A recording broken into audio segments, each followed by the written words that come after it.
Dude, modern basketball cards. What is going on? I'll explain on this episode of DIY Sports Cards.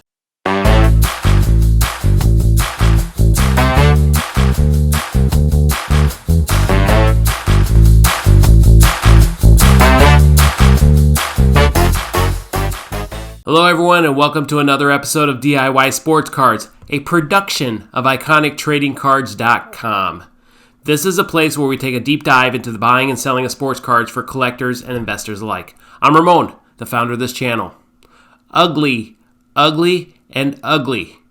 These are three words that describe what the basketball card market looked like in the last 12 months. Recently, I took a look at some graphs of the basketball cards using market movers to see how things have really looked.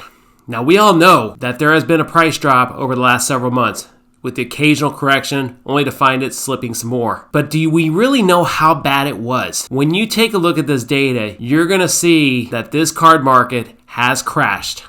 Let's take a look and see what I'm talking about. Today, we're going to be looking at graphs and comparing grade 10 cards, PSA 10, to the raw cards 12 months apart in data. So we're going to start off by looking at specific players. Players that we saw had tremendous volume from 12 months ago to today. So the first card player we're going to look at is Luka Doncic. Luka seems to be the one that has had the most amount of transactions, or at least one of the high ones. Pull up his cards. Okay, so we're going to pull up, let's look at his Prism card, for his rookie Prism card in a PSA 10. I know it's an SGC 9, but we'll filter this so we can start seeing the price range we want. Change this to PSA 10 to raw. Choose grades. Do a general search. And I want to look at the last 12 months of spend. This is what I wanted to show you. Now, if you take a look at this, you'll see that in general there's a gap closure from 1 year ago today, January 8th of 2021, to January 8th of 2022.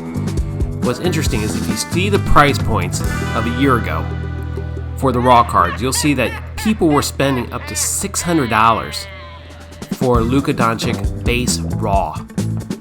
Now, if you think about it, those cards were like, well, shoot, I'm going to grab those cards, I'm going to send them into a PSA, have them graded, and get them back so I can sell them, on the open market. Well, what happened is, if you put it on the economy level, or even regular, those things sat at PSA in the backlog for several months. You may be getting them now. So if you waited 12 months to get your cards back, which many of you did,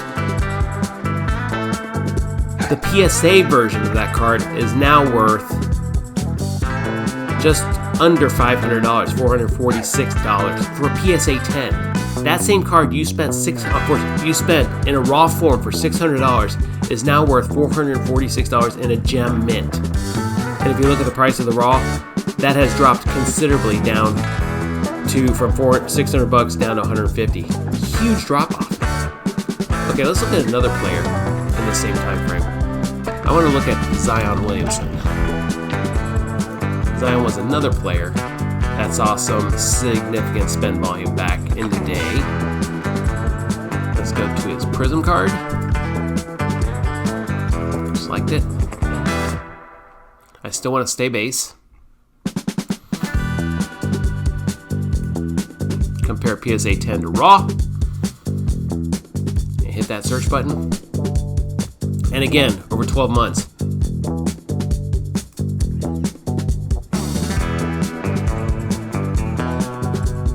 Okay, again, you see the gap closure between a PSA 10 and a raw as time passes by. The value of the PSA 10 has dropped considerably over that time.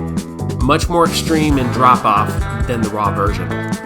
A year ago, you bought this card at $207.16. You were expecting a PSA 10 Gem Mint card to be $755. You send that off to be graded. You unfortunately had to wait a year, and when that card comes back, say you get a PSA 10, that card in a Gem Mint is now worth $200.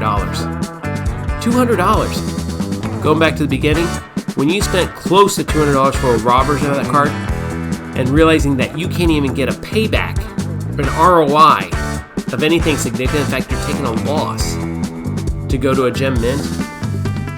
That tells you that the market did take a substantial dive. Let's look at one more card to see the example. Next card I want to look at, let's look at someone a little bit less popular, but still part of the era. And let's look at Bam Adebayo. Okay, same set. Let's look at his Prism basketball. Just a consistent card. Base. Again, comparing the PSA 10 to the raw. Let's look at it.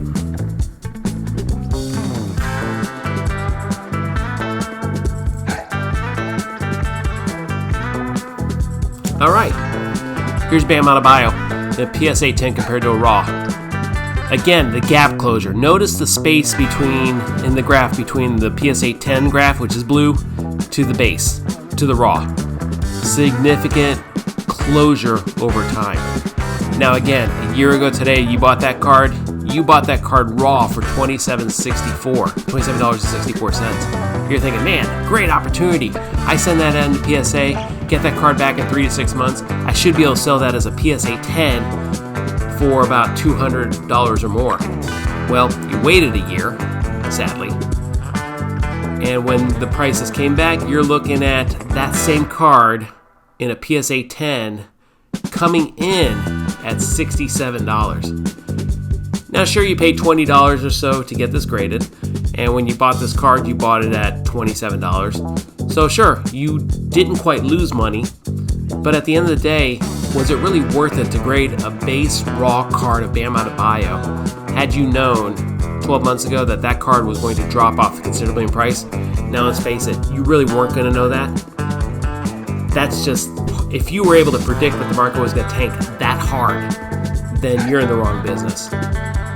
But truth be told, Bam Adebayo is another example of what happened with the marketplace. The market tanked completely. Whew. Harsh reality from that data. And those are just 3 cards of the many that you could evaluate and get the same result. Jaren Jackson Jr., Shai Gilgeous-Alexander, Michael Porter Jr., Devin Booker, Jamal Murray, LeBron. All these cards suffering the same fate. You saw a peak in 2021, and prices took a nosedive ever since. It is a harsh reality. Many people talk that this is the junk slab era.